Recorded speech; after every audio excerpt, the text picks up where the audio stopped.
Welcome to episode 5 in our video series about the Founding Fathers of the United States of America.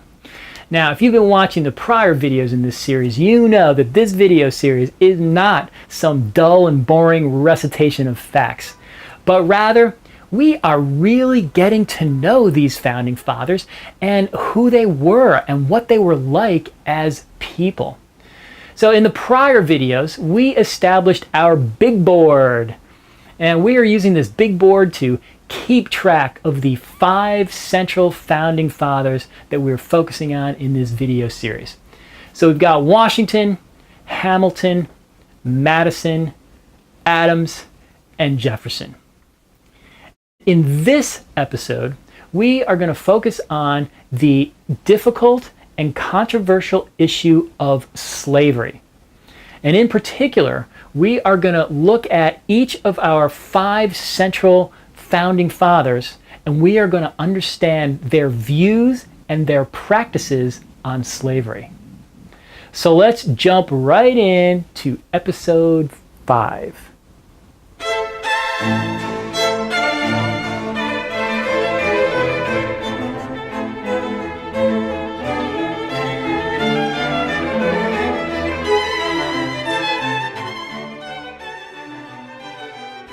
Let's consider the issue of slavery. Now, slavery was an extremely difficult and controversial issue. In fact, it is today, and it was also difficult and controversial back then. So, you think about this nation back then. This nation was struggling to throw off its own oppressive ruler of Great Britain, the British Crown, and this nation was struggling to achieve its own independence and freedom. But yet this nation was based itself on slavery. So that is an inherent contradiction right there. And think about some of these Founding Fathers, right? So some of these Founding Fathers were so eloquent when they articulated passionately in favor of freedom and freedom of individual human beings, and that we human beings are all equal, endowed by our Creator with unalienable rights, for the aspirations of human rights and being free. Yet at the same time, some of these exact same Founding Fathers owned slaves themselves. Okay, so again, another contradiction. Now, it's difficult to sort of put all this in a nice, neat little theory as to why and how all these contradictions existed. But one huge factor was that the southern states had an economy that was based upon slavery. That is a huge factor. So slavery was big in the South. It wasn't so big in the North. In fact, a couple of states by this time had already outlawed slavery in the North. And the reason it wasn't so big in the North, it wasn't just because people were nicer in the North or they were more moral in the North. It was because their economy wasn't based upon slavery. Their economy was based on things like manufacturing and banking. But in the South, their entire economy was based upon agriculture. It was based upon these vast fields and growing and cultivating these plants and harvesting these plants like tobacco and spices and rice. So the industry was agriculture, and the industry had grown up to form these big plantations, and these big plantations required huge amounts of manual labor. That's different from up north, right? Their economy wasn't based on these huge plantations that required all this manual labor. Down south it was. So this entire industry for over 100 years was based upon slavery. It grew up. Slavery, was what grew into the fundamental fabric of this society down south, this agricultural society. So it was a huge part of their entire economy and their entire way of life. So to go to the South and say, oh, by the way, let's get rid of slavery, this was not just some, small thing or some moral thing. It threatened their entire existence. I mean, you think about like a house of cards, just saying, hey, that's a nice house of cards. But if you pull out the one card at the bottom, the entire house of cards comes, collapsing down. And this is what people in the South were worried about. Getting rid of slavery wasn't just a moral thing. It would result in the entire collapse of their entire economy and their entire society. It was a huge issue. And there was no real good substitute. It wasn't like, well, if you can get rid of slavery, you can just shift over and be a high-tech, economy or something like that. There was really no alternative, right? So for the people in the South, it was stark. It was either, we have this society that we have today where it's all working, or our entire society collapses if we get rid of slavery. So it was an extremely difficult issue in the South. So what does this mean in terms of our Constitutional Convention? What happened with our Constitutional Convention with respect to slavery? And it turns out, somewhat amazingly, that the issue of banning slavery was not even discussed at the Constitutional Convention. It wasn't even discussed. Now, there were some issues regarding slavery that were discussed, like sort of ancillary issues like how do we count slaves in terms of the population and things like that. But the central issue of banning slavery was not discussed at all at the convention. Now, this seems pretty incredible, but there is actually a reason for it. And the reason was because it was too hot of an issue. It was too much of a hot potato, right? It was too divisive.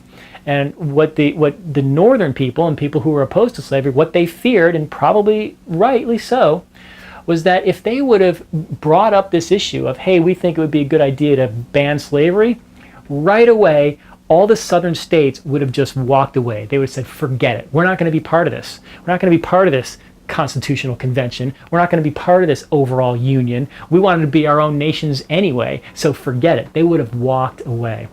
So that would have meant the collapse of this whole idea of bringing this union together, right? That was the whole purpose of this union, was to come together and form one big giant nation. That's how this nation is going to succeed and be strong and all that. So this presented these people from the North and people who were opposed to slavery, this presented them with a very difficult issue, right? They had to kind of weigh, well, is it more important to us to have one union with everybody in it together? Or is it more important to us to push the issue of banning slavery, in which case this whole idea of the union will likely fall apart because all the southern states are going to walk away? What's more important? So that is a difficult issue, right? Particularly the more you cared about banning slavery, the more difficult issue it was. So they decided that it was more important to bring people together and to have the union, and thus in doing that they would kind of look the other way and allow these southern states to continue their practice of slavery, which is a very difficult issue. Now, some say that, well, that was a bad decision. It just shows that people, were bad people and they allowed slavery at the time. But there's another perspective that says it was the more practical decision, and in fact it was better. It was a better way of getting rid of slavery, because it was more important to first bring the southern states into this union. Then once you had a national federal government that included these southern states, then you could start shaping the federal government in a way that minimized slavery and that kind of drifted away from slavery. But if you went the other way, and if you antagonized these slave states and the whole thing fell apart and you never had the slave states as part of your union, then you had no influence over them whatsoever. They'd be their own independent nations, and of course they would continue slavery, and you'd have no influence over them whatsoever. So, in fact, it was a better strategy, even if you were trying to eliminate slavery, to be silent at the Constitutional Convention, bring them into a whole union, look the other way for their slavery for now, but in the long term, you'd be able to shape the policies of the federal government and shift it away from slavery.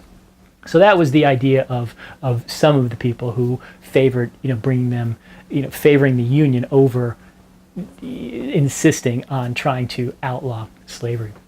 So one thing that is interesting as we consider these founding fathers is it's always very tempting to consider whether each founding father owned slaves, and whether that means that they were good or bad. It's sort of tempting if you realize that one founding father owned slaves. You kind of go, oh, boo, hiss, boo, bad guy, right? Because he owned slaves. And then when you consider another founding father who did not own slaves, there's a temptation to go, yay, he was a good guy, yes.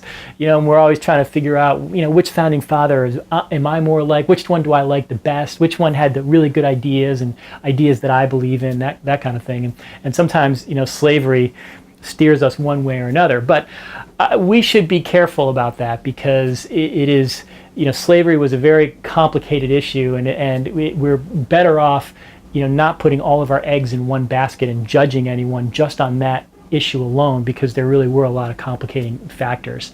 And the central question that you should ask yourselves when you learn that one particular founding father either owned slaves or did not own slaves, the central question you should ask yourself is, well, were they from the North or were they from the South?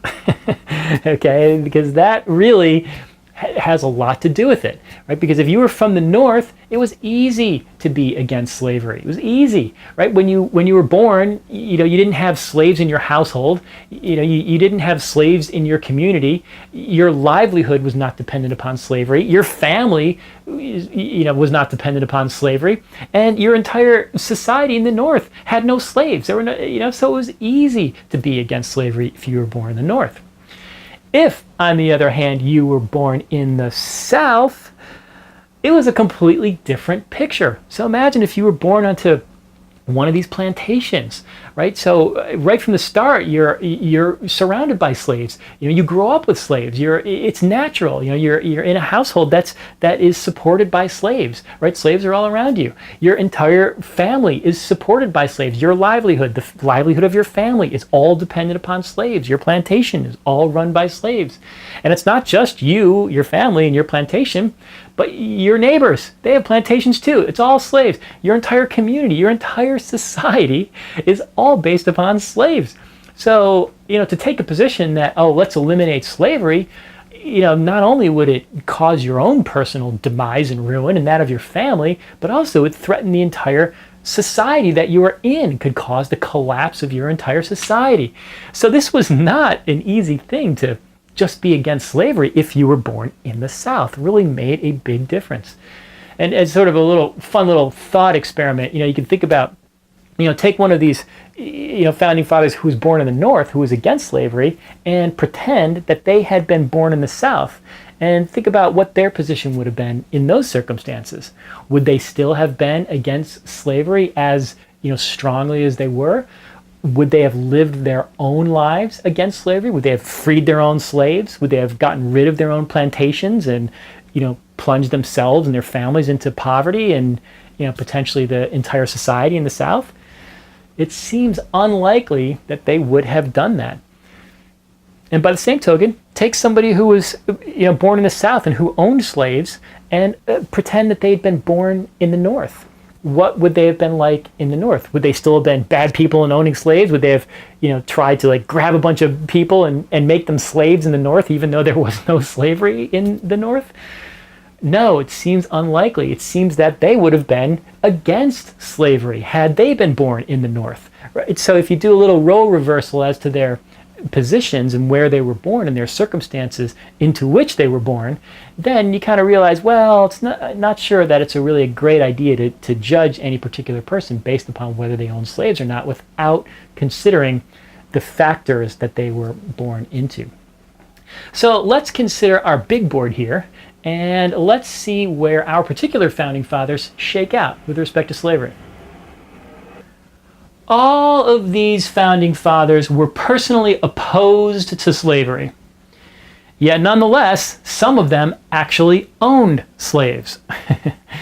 So which of these founding fathers owned slaves and which of these founding fathers did not own slaves?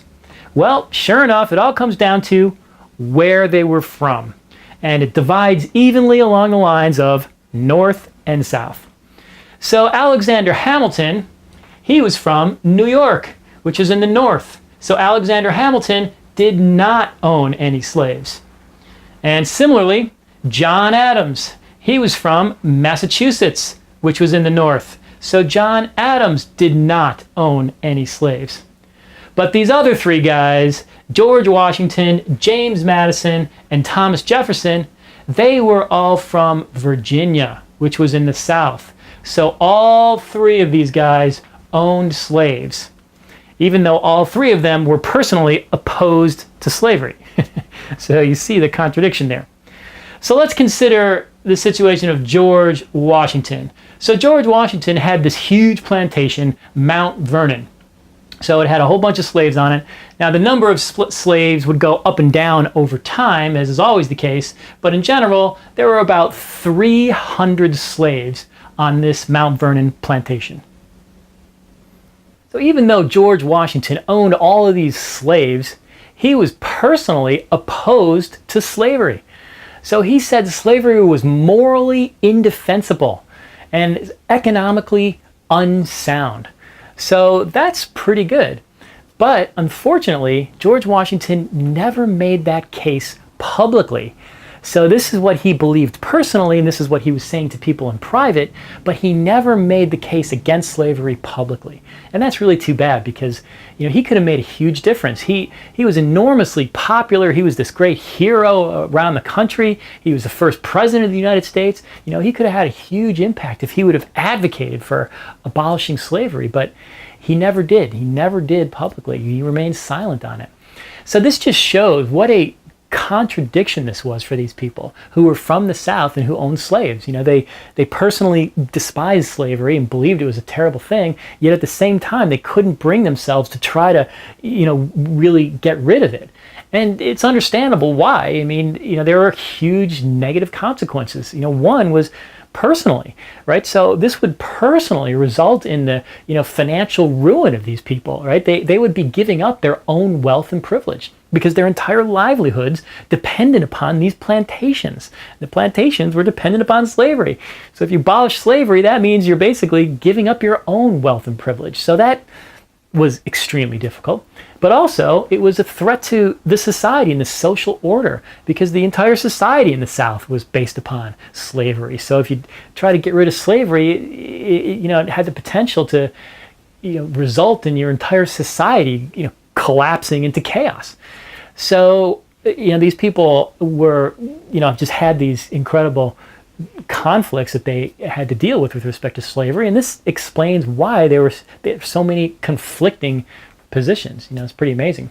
And in fact, George Washington himself presented a very stark picture of contradiction. So think about George Washington as the head of the Revolutionary War, right? So he is leading this war for freedom, right? It's all about freedom, while at the same time, George Washington himself had personal slaves attending to him during the war. Okay, so that provides a stark example of contradiction right there. The head of the army leading the war for freedom while personally being attended by slaves. But George Washington did a great thing with respect to his slaves. He ended up, upon his death, freeing his slaves. So he provided in his will that after his death and after the death of his wife, that his wife, Martha, that all of his slaves would be freed. Now that was a great thing to do, an extraordinary thing to do, and it really sent a loud and profound message. And in fact, George Washington was the only founding father of the sort of central founding fathers who freed his slaves. The rest of these founding fathers did not free their slaves. So this was really a great act for George Washington to do. Now, despite that, it still wasn't perfect because of all these slaves on the plantation, Mount Vernon, less than half of them were actually owned by George. And most of the slaves were owned by George's wife, Martha Washington. And the reason for that is because she was independently wealthy. She had actually been married before. She had a prior marriage. And when her prior husband died, Martha inherited this huge fortune. So she was wealthy in her own right. So it turns out that most of the slaves on the plantation, over half, were owned by Martha. So when George died and Martha died, the slaves that had been owned by George were freed. So that's great, but it was less than half. So more than half of the slaves had been owned by Martha, she did not free her slaves, and in fact, her slaves were then passed down like property and inherited by her heirs. But nonetheless, it was still pretty great that George Washington himself freed his slaves. So that was George Washington. Now let's consider James Madison. So James Madison had this plantation, Montpelier, in Virginia, and there were about 100 slaves on Montpelier. Even though James Madison owned all these slaves on this plantation, he was personally opposed to slavery. Now this is very much like George Washington, right? Same thing. Now you might be thinking to yourself, well, wait a minute. If these guys were actually opposed to slavery and really hated slavery, they could have just freed their own slaves. Right on the spot, they could have freed their own slaves, right? They could have just opened up the front door of their plantation and yelled out, hey, all you guys, you're all free, right? And they could have done that. So, but they didn't, right? So this just shows the difficulty and all of the contradictions in freeing slaves, because these guys were personally opposed to slavery, but they couldn't bring themselves to actually, free their own slaves or oppose slavery in society or bring about an end to slavery in society. And it just shows how difficult it was for them, because it would mean the demise of their own wealth and privilege. They had no other way to earn a living, but also the potential collapse of their society into chaos, right? Because their society was based upon this institution of slavery. So it was a difficult question. And James Madison struggled with this question, and increasingly became more and more troubled by slavery, especially near the end of his life. And one of the things that James Madison did actually was he tried to figure out a way of changing his plantation and transforming it into some sort of a plantation that did not require slavery. It was not dependent upon slavery. So he was trying to think of, can we change the crops and grow a different crop on the plantation, or can we grow trees for timber, or can we figure out some alternative land use for this where we're not dependent upon slavery. So he spent a lot of time trying to figure this out, but it's very telling he couldn't figure it out. He could not come up with any alternative idea that would still be economically viable for the plantation without being based upon slavery. And it just shows, and this makes a lot of sense, because this whole industry of agriculture had developed over 100 years based upon the model of slave labor. And there really was no ready substitute. Indeed, if there were a ready substitute where you could just shift over to a different crop or a different business that didn't require slavery, all these people would have done it. But there really wasn't. It was it was like either this model or destruction, right? So that's why it was extremely difficult for these people.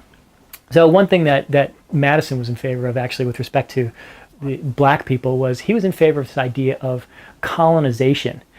Now, this is an extremely controversial idea, but there were some aspects to it that were very positive and some aspects to it that were very negative. So basically what colonization was the idea would be to take free black people in America and help them establish their own colony in Africa.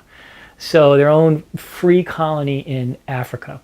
So, and this is a real idea. It wasn't just like, why don't we send them back to Africa? It wasn't just a fly-by-night idea. In fact, prominent white people established this American Colonization Society, and they provided a lot of money for it, and it actually went on for a long time, years and years, decades, actually. So, and what they did was they actually bought land in Africa. So it's in the country that today is Liberia. So in Liberia, they bought land that would serve as this colony. That's why it was called this colonization idea, is to provide a colony in Africa. So they bought land, and the idea was that they would use some of this money to also provide ships. So for these free black people, it was helping facilitate them to go to Africa to establish their own colony. So it would provide them with transportation across the ocean to Africa, and then once in Africa, their own land, and help them establish their own government. So in many respects, this is very positive, right? I mean, it sounds pretty great, right? Because these black people now are free. You can be free. You can own your own land. and you can establish your own government and govern yourselves. It's all very similar to what America was going on in America, right? America was trying to achieve its own independence, and what this is saying is, hey, black people, we will help you with your own country, your own colony in Liberia, and you can do the same thing in Liberia. You can set up your own free, society in Liberia. It's a great thing, right? So in many respects, it was, right? So it had a lot of positive aspects. Unfortunately, there are also a lot of negative aspects as well. And one of those negative aspects was what was really going on. The real motivation was not to help these freed black people, but instead it was really to try to get these free black people out of the country, to sort of purify America with no black people other than slaves, right? So that's not such a great thing.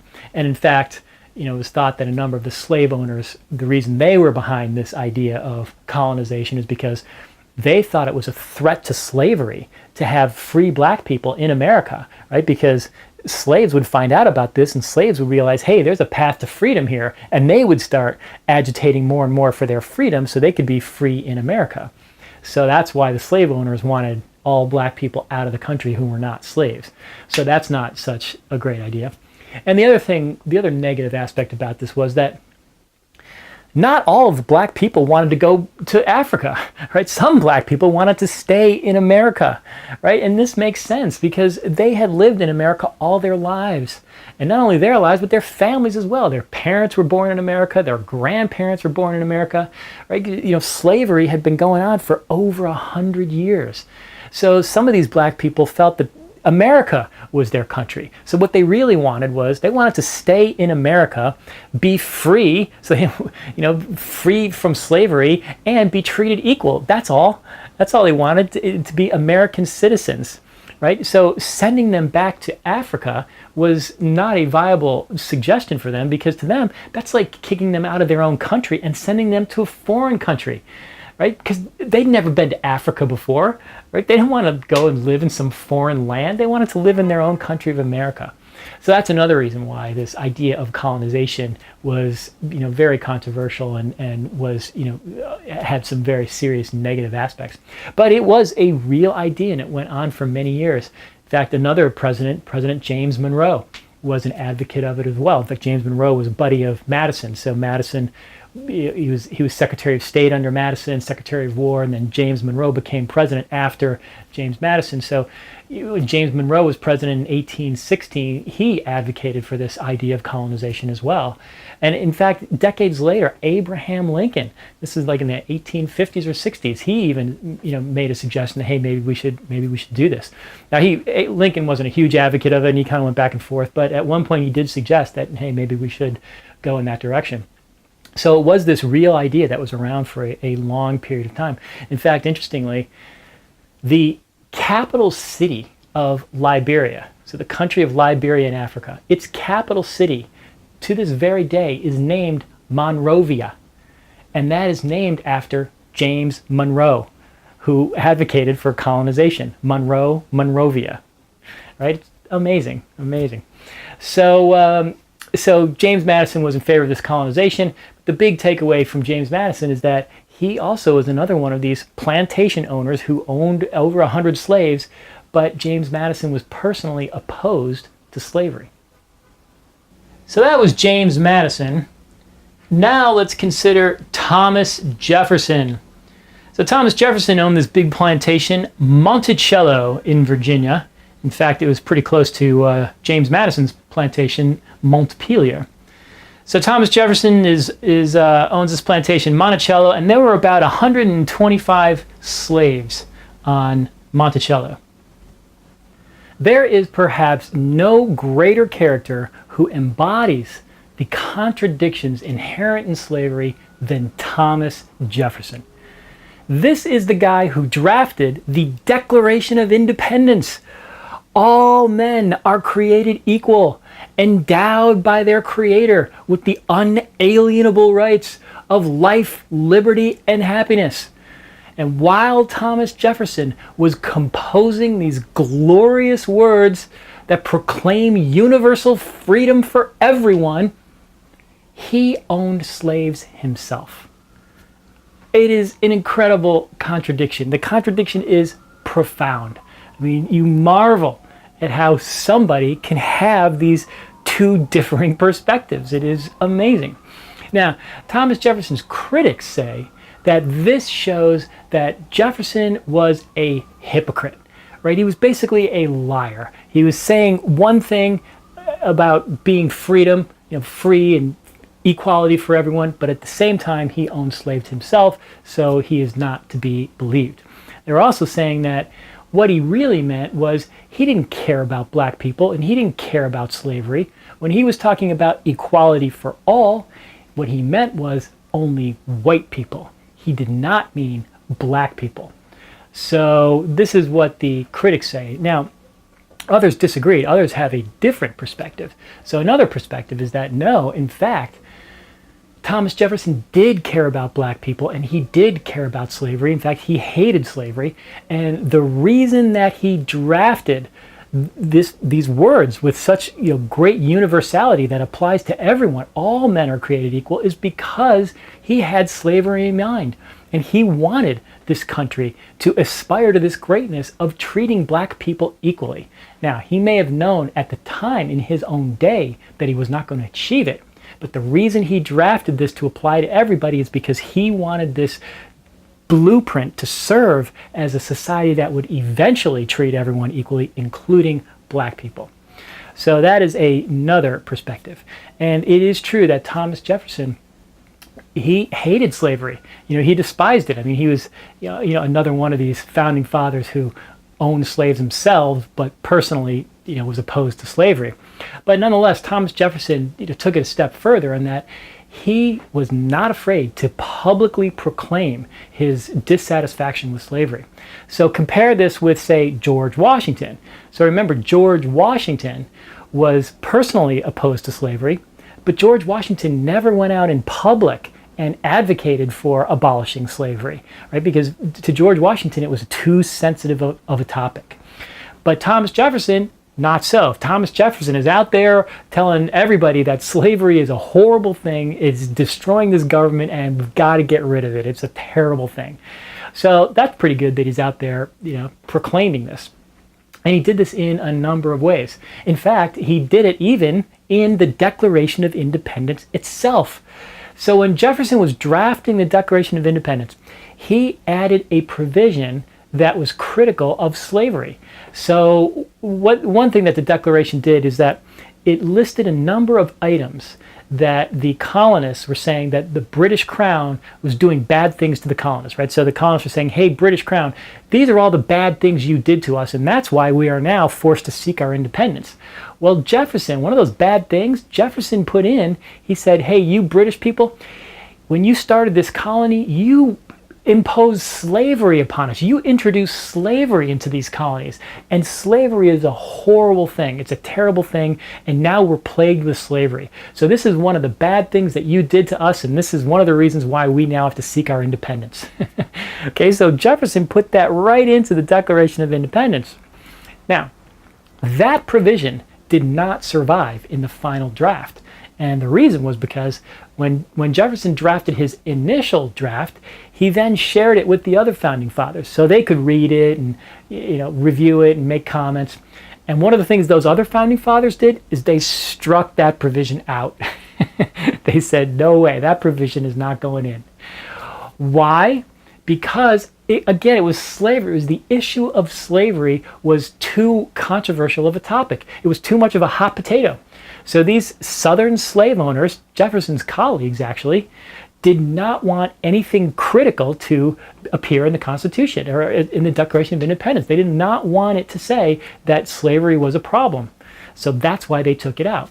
So from this perspective, Jefferson, you could see that Jefferson was actually out in front. He was actually more enlightened than his contemporaries. Even though he was a slave owner himself, the other slave owners did not want to abolish slavery, but Jefferson was out in front saying, yes, we should abolish slavery. So that's a pretty enlightened position. It also shows that when Jefferson was drafting the Declaration of Independence, he was thinking about slavery and he was thinking about the inequality that black people were suffering, right? Because he put that provision in. So that suggests that when he was drafting those other words up top that said, all men are created equal, he also had in mind black people and slaves. So that's another perspective. But Jefferson, it is true that Jefferson was totally against slavery, and he did a number of things that he was trying to get rid of it. So he drafted laws. So in his early career, when he was in the House of Burgess, which is basically the state legislature in Virginia, he introduced a law against slavery. But again, his colleagues, the other slave owners, no way. It stood no chance of getting by. So it did not pass. But he continued to try over many years. He reintroduced a number of different bills and legislation that tried to curtail or abolish slavery. Another thing he did was that Jefferson was a lawyer. So as a lawyer, he represented for free of charge. He represented black people in court who were trying to obtain their freedom. So that's pretty good. And another thing he did was when the young country was beginning to expand westward, so it was acquiring new territories to the west, Jefferson was instrumental in trying to make sure that slavery was not expanded to the west. So when they took this new territory in, Jefferson was trying to make sure that slavery would be outlawed in that new territory. So that was pretty good too, although he had some successes and less success as well on his different initiatives. But there were a number of aspects throughout many years where Jefferson was adamantly trying to get rid of slavery, and he clearly thought it was this evil institution that really needed to be abolished. So that's pretty good. So another aspect of Jefferson that was very controversial was that Jefferson believed that the black race was inferior to the white race. Now, this was a common belief that was held at the time, but Jefferson was not enlightened on this. Like for a number of the issues, Jefferson was out in front. He was more enlightened than other people. He was saying, no, look, we got to get rid of slavery. But on this issue, he was less enlightened. So he kind of went along with the crowd here and believed that black people were inferior. But there was one interesting thing that Jefferson wrote about. So he said, I'm not sure why black people are inferior. And he suggested that it may be because of their circumstance. Okay, so what that suggests is that what he meant was it's not that black people are inferior as a people or inherently inferior, but rather they're inferior because they've been enslaved.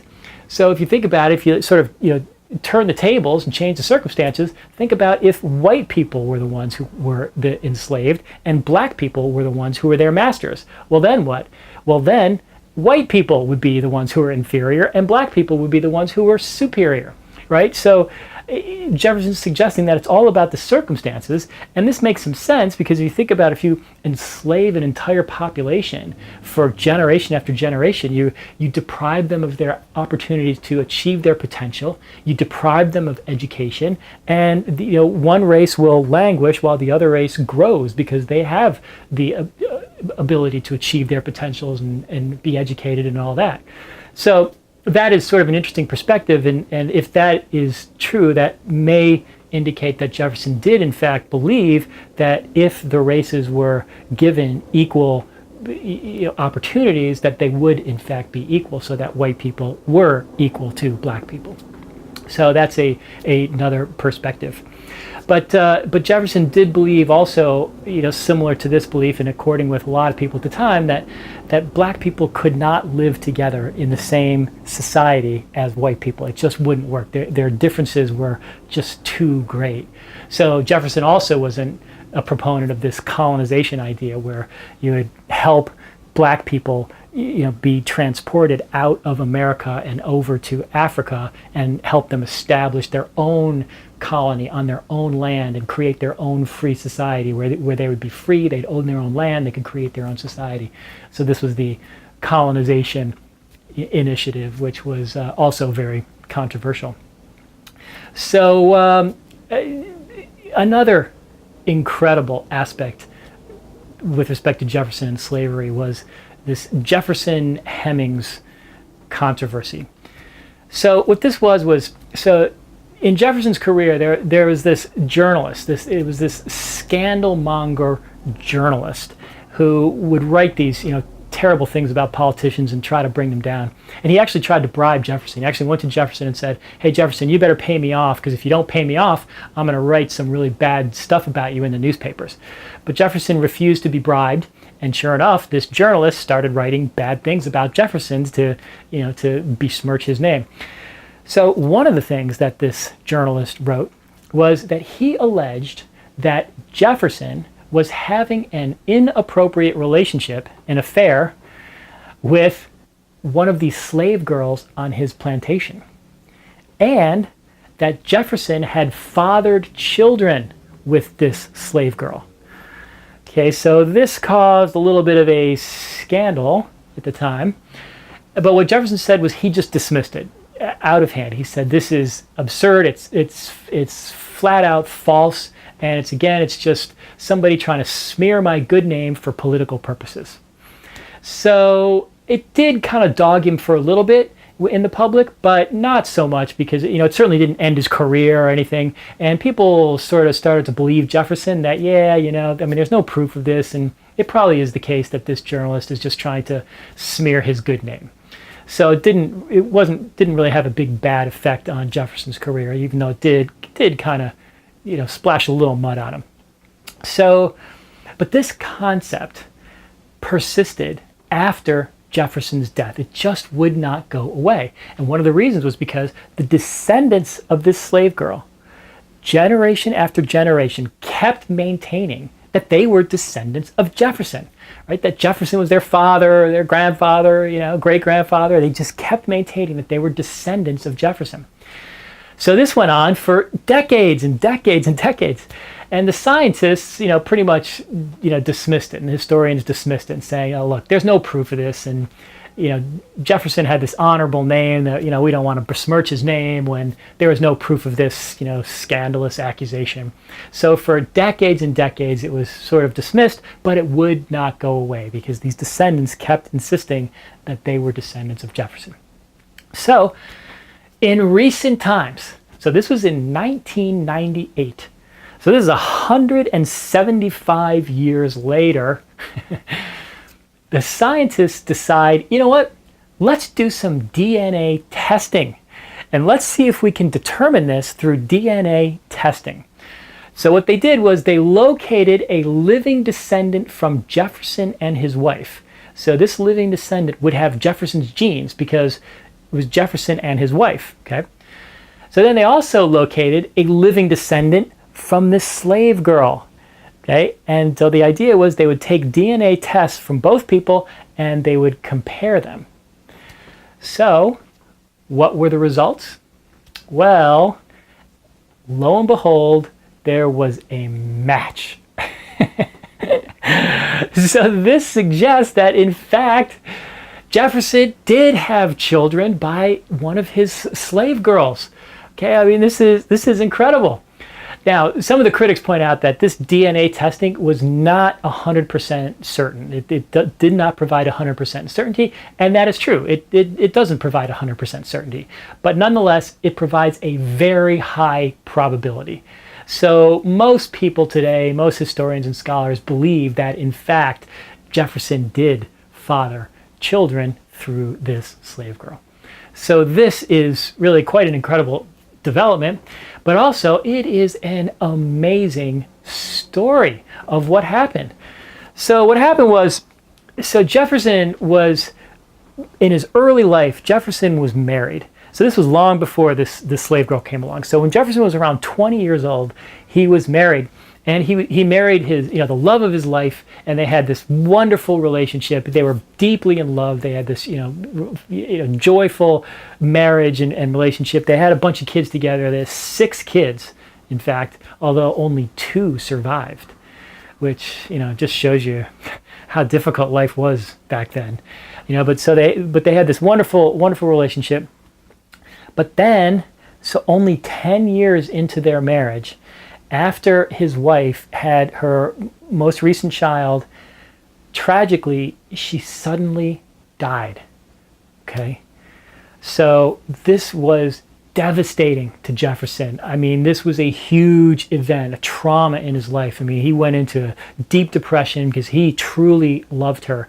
You know, he loved his life with her. I mean, this was devastating to him. In fact, some historians say that this period in Jefferson's life, this 10 years when he was married to his wife, the love of his life, this was the happiest time period in his entire life. Now that's saying something, considering what Jefferson went on to. I mean, he went on to all this great, founding a country and all this great success. But these historians say, even all that, the happiest time in his life wasn't all this success and founding the country and all that. It was when he was married to his beloved wife. So this was devastating to Jefferson when she died. Now, before she died, she said to Jefferson, "Make me a promise. Promise me, Jefferson, that you will never remarry." Now, this is a difficult promise for both people. I'm always amazed at that. So what does Jefferson do? He makes the promise to her. He says, "I promise you, I will never remarry." So she dies after only 10 years of marriage. So Jefferson is young.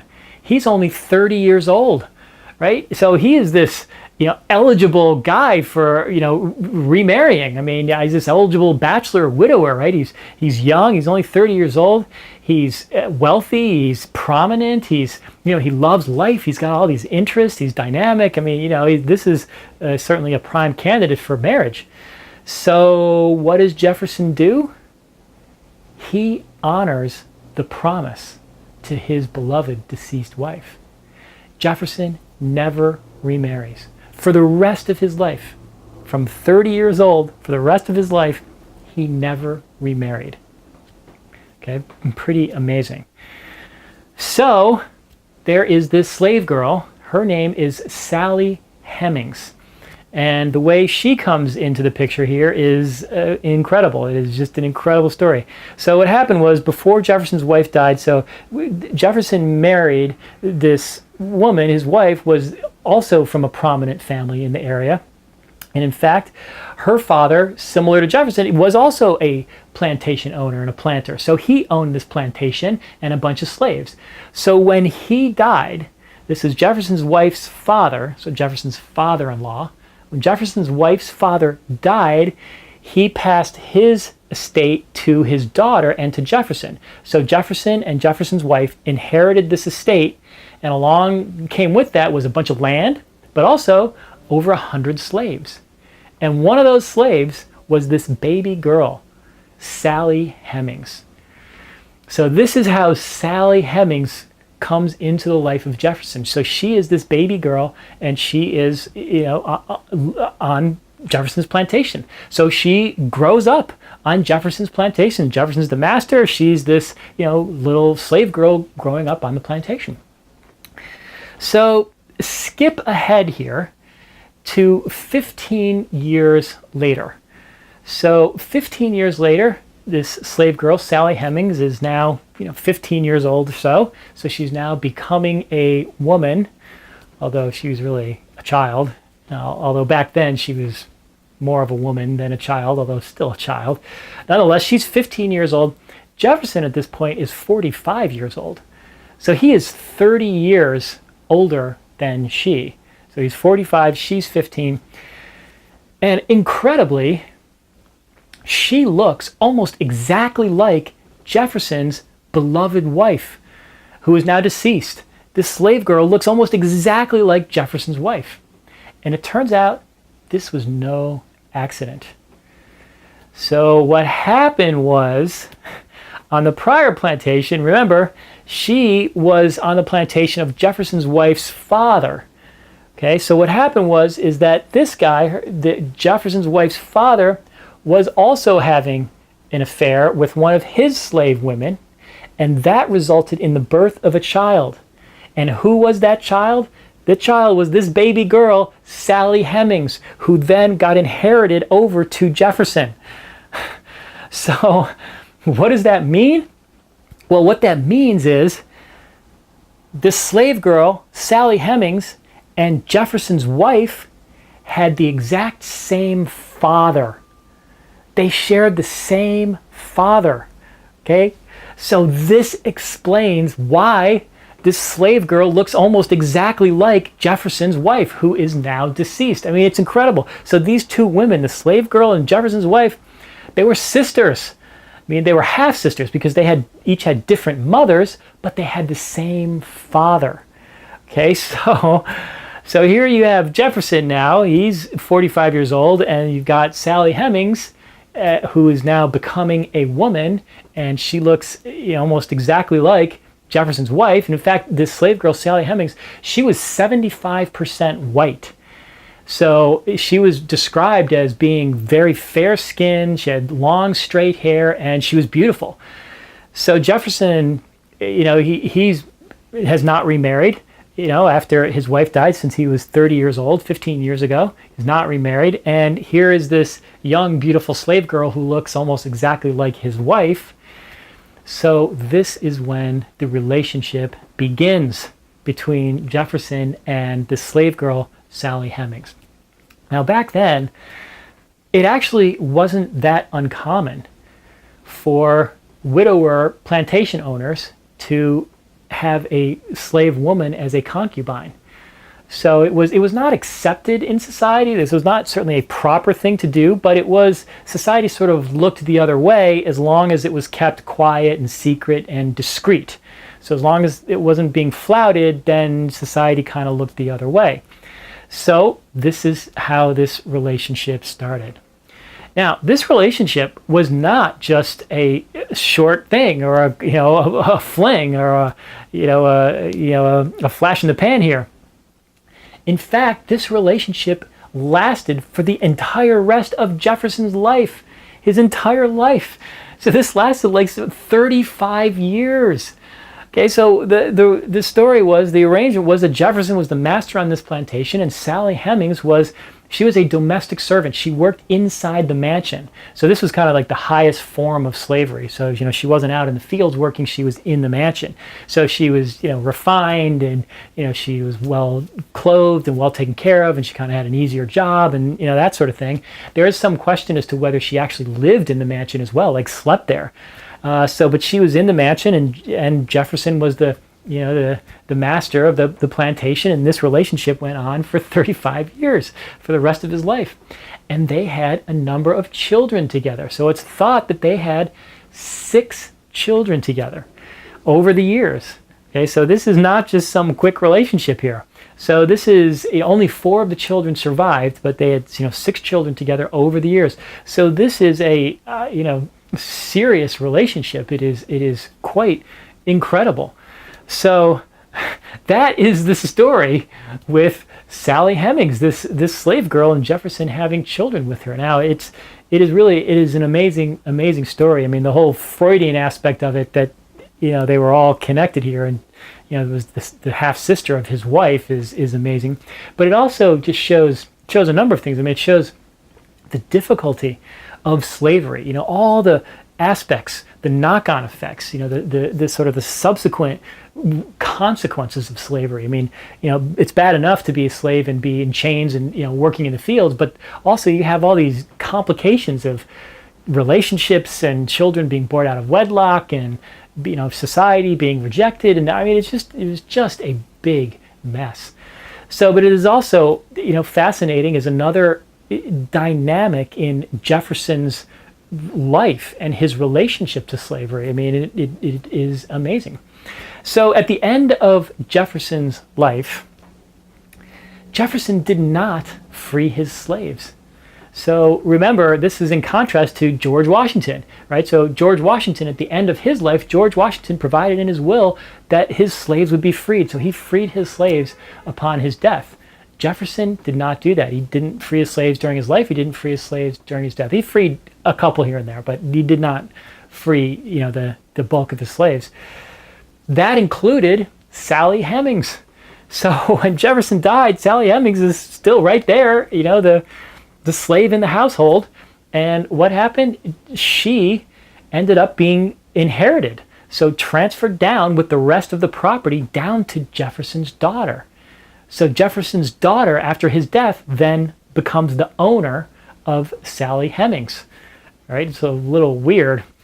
So, but Jefferson's daughter actually does the right thing, and she frees Sally Hemings. So for the last 9 or 10 years of her life, Sally Hemings actually lived as a free woman. But it is just an incredible story, and it just shows the dynamics here of slavery in Jefferson's life. And it shows, again, it's just another indication of the incredible contradictions of Jefferson and slavery, especially since Jefferson was the guy who drafted the Declaration of Independence, yet at the same time owned slaves himself. So it's really an incredible story. So that was Thomas Jefferson. Now let's consider Alexander Hamilton. Hamilton was one of the more enlightened founding fathers when it came to slavery. So Hamilton did not own slaves himself, although this was relatively easier for someone like Hamilton to not own slaves because he lived in New York City.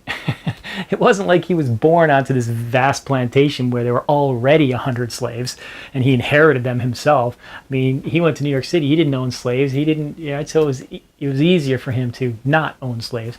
But nonetheless, still a good thing. But also, Hamilton was just opposed to slavery. He was just against the whole idea. He thought it was really a bad thing to have in this country. In fact, at the time of the American Revolution, Hamilton pointed out that it was extremely inconsistent for us to be seeking our own freedom from the British Crown, while at the same time keeping black people in slavery. And he was right. It was extremely inconsistent.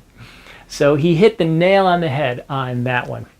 Another idea that he had was at the time of the Revolution, he said, look, why don't we offer black slaves the ability to become soldiers in the Revolutionary Army against Britain and join us in our struggle for freedom.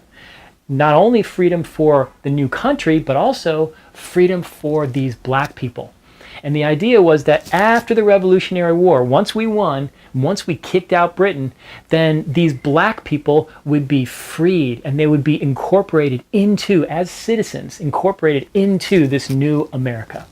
And with respect to the slaveholders, the government then, the state, could pay compensation to these slaveholders who lost their slaves. Okay, pretty good, right? Unfortunately, this idea was not adopted. It did not happen. But the reason that it's pretty good is because you can see that Hamilton was trying to come up with suggestions and solutions for how to transition slaves out of slavery and incorporate them into a unified society, right? So that was pretty good just in and of itself. So he was opposed to slavery. You could see he was doing all sorts of stuff that showed that he was against slavery. So another thing that he did was he joined the New York Manumission Society. So this was a society where its purpose was to abolish slavery throughout the entire state of New York. Okay, so that's pretty good.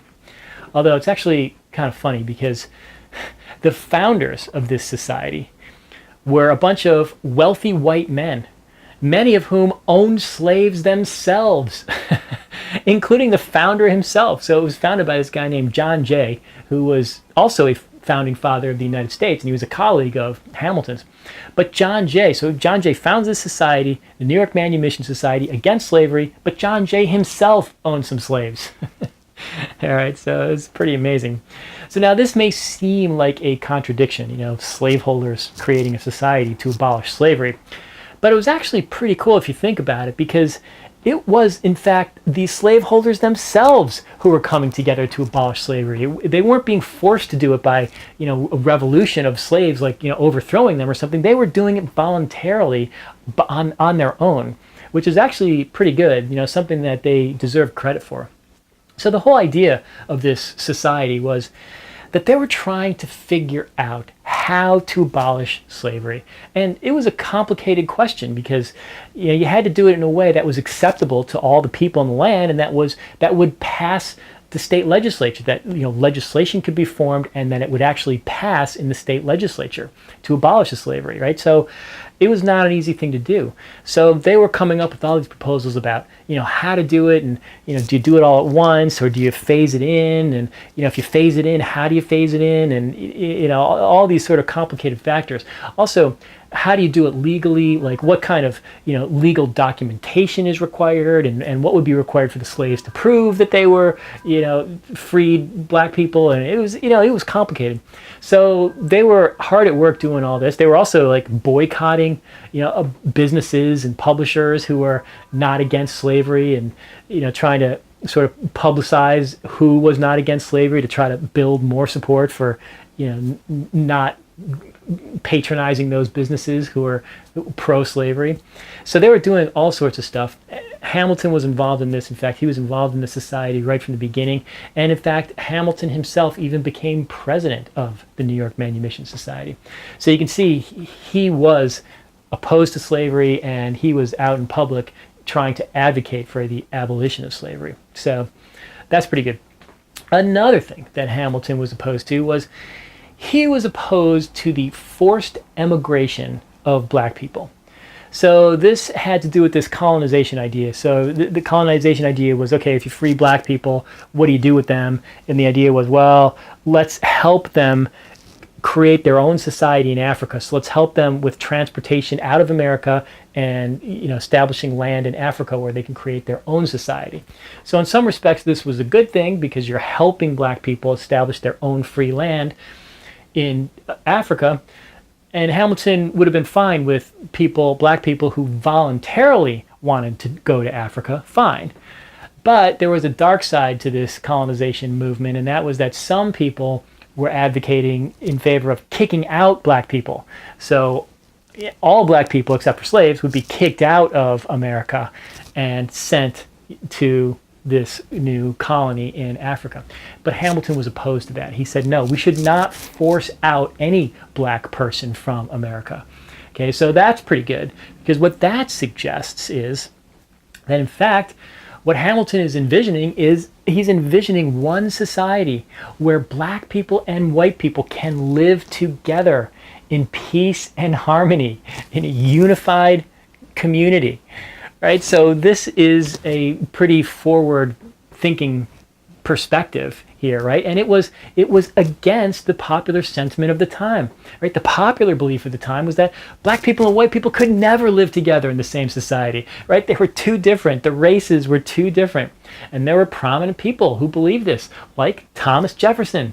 Right? Thomas Jefferson believed that the races could not live together in a free society. But not Hamilton. Hamilton had this vision that, yes, we can all live together. And he believed that black people were equal to white people, that we're all human beings, we're all the same. And black people have the same abilities as white people and could achieve the same successes if given the same opportunities. Right? So that is pretty cool, right? That's a pretty enlightened, particularly for back then at the time. So it's sort of interesting to think about, what was it about Hamilton that enabled him to have these, forward-thinking thoughts on a multicultural society. And it's fun to speculate on some reasons, although some kind of jump out at you. So one is that Hamilton lived in New York City at the time. So New York City was a diverse community even back then. So it had people from all sorts of different countries, different nationalities, different backgrounds, different religions, and different races. It had free black people as well. So there were free black people at this time in New York City. So that means that Hamilton would have been interacting with these people, right? He would have gotten to know free black people on a personal basis, right? So when you get to know somebody on a personal basis, it's much easier to see, what? Even though we have different backgrounds and we're of different races and different religions, we are equal and we're all the same. We can all get along together. Contrast that with someone who's born in the South, say, into a society that is, consists of slavery. The only black people they would have seen are the black people who are in slavery, who are trapped in slavery. So these are people who are suppressed, who are denied education, they're illiterate, so this is sort of a self-reinforcing mechanism, if you're born in this kind of society, that suggests that the white race is superior to the black race. So this is, if you're born into that community and into that society, it's sort of self-reinforcing this idea that the races cannot get along, that they're not equal. But if you're like in Hamilton, you're living in a society like New York City that was extremely diverse, it's easier to see that, wow, you know what, we really could have a multicultural society. So that's perhaps one factor. But another factor is Hamilton's background, right? So he was an immigrant, right? So he came into this country with a fresh perspective, right? He was not raised under the system of, you know, separation of races. So he came with an entirely fresh perspective when he came to this country because he was an immigrant. So that may have been a factor in enabling him to think more freely about the society that we could become, right? Because he's coming into the society with a fresh perspective and he's not stuck in what the society had done in the past. So that's another perspective. But also, Hamilton himself was personally discriminated against. He suffered discrimination himself. And the reason was because he was an illegitimate child, right? So, you know, he knows what it was like. And the whole reason, it was completely superficial reason, right? The reason that he was discriminated against is because it just so happened that his mother and his father had not been married at the time he was born. But Hamilton had nothing to do with that, right? That was not his fault. He couldn't control it. He couldn't change it, right? There's nothing he could do about that. But yet, nonetheless, he was discriminated against for it, right? He couldn't get into the schools that he wanted to get into, right? And this is a kid who was super smart. He was a hard worker. He had these great abilities, yet society was discriminating against him for a completely superficial reason that he had nothing to do with, right? So this must have been extremely frustrating to him to experience this. So then, skip ahead, he becomes an adult and he's living in America and he's saying the same thing is happening to black people, right? They're being discriminated against for the superficial reason of the color of their skin that they had nothing to do with and there was nothing they could do about it. Yet at the same time, people were labeling them as inferior, just like he'd been labeled inferior because he had been illegitimate. So this may have been a factor that enabled him to sympathize for what it was like to be a black person stuck in slavery at the time. And this may have been a factor in what led him to so oppose slavery. So, but it is pretty cool to see that Hamilton was, you know, this enlightened thinker and had this enlightened perspective of what our society could become. So that was Alexander Hamilton. Now let's consider John Adams. John Adams' position on slavery was interesting. So Adams embodies the dilemma of what to do about slavery if you were opposed to it. Right? How to handle slavery? What's your strategy for addressing this issue of slavery? So Adams he personally did not own any slaves. Now again, this was easier for Adams to not own slaves because he was from the North as opposed to being from the South. But still, nonetheless, pretty good that he didn't own slaves. In fact, he had a great story about why he did not own slaves. So what he said was, he said, look, I lived at a time where slavery was perfectly acceptable. It was the convention at the time. And many of my colleagues owned slaves. So I could have taken slaves and it would have been perfectly fine. It wouldn't have damaged my reputation or anything. It would have been perfectly fine. Also, it would have saved me a lot of money because it would have been cheaper for me to take slaves instead of hiring workers like I did and pay them wages. But nonetheless, Adams said, I still never owned any slaves.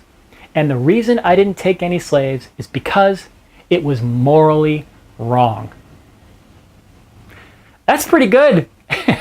That's a pretty good story, right? I mean, you think about a lot of people would have taken slaves just for the very reason of, the financial reasons, right? I mean, especially these days, people don't care about what's morally right. Right? They do whatever makes them the most money. As long as it's not illegal, who cares whether it's morally right? I'm going to do whatever's going to make me the most money. right? But not John Adams. John Adams said no. He said, I realize it would save me money and make me more money if I took slaves, but I'm not going to do it because it's morally wrong. So his personal conduct was noble and honorable, right? So he did the right thing. So that's a pretty good perspective. So he was also opposed to slavery as as a position. So he was against slavery. He thought slavery should not exist in this country and it should be abolished. But Adams did not go out and publicly advocate against slavery, right? So this was similar to what we saw with George Washington. Remember George Washington? He was personally against slavery, but George Washington did not go out and publicly advocate against slavery. And this was different from the position of Hamilton and Jefferson that we saw. Those two guys, Hamilton and Jefferson, were out in front going, publicly saying, get rid of slavery. Slavery's horrible. But not John Adams. John Adams was not out in public trying to advocate for the abolition of slavery. So why?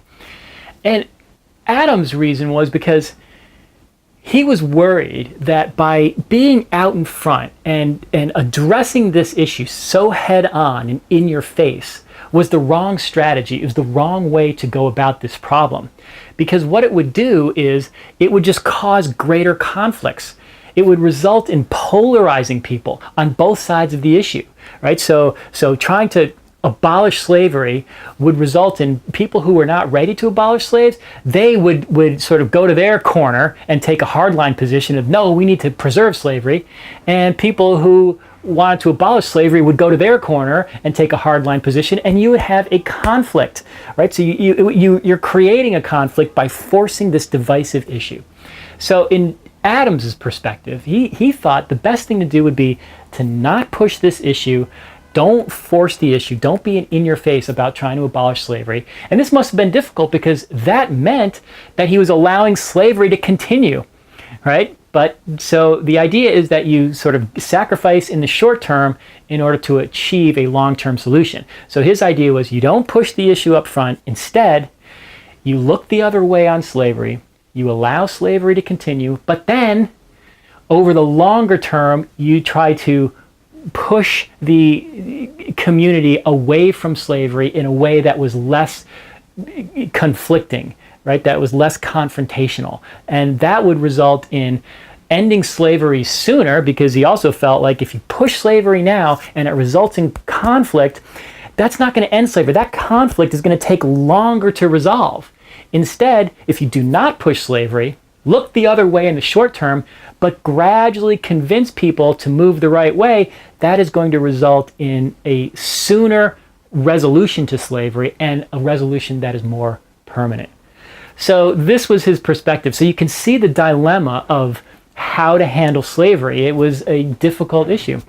There's a great example of this. So in the state legislature in Massachusetts, so this was in 1777, the state legislature of Massachusetts comes up with a bill to abolish slavery in Massachusetts. So how did Adams vote on this bill?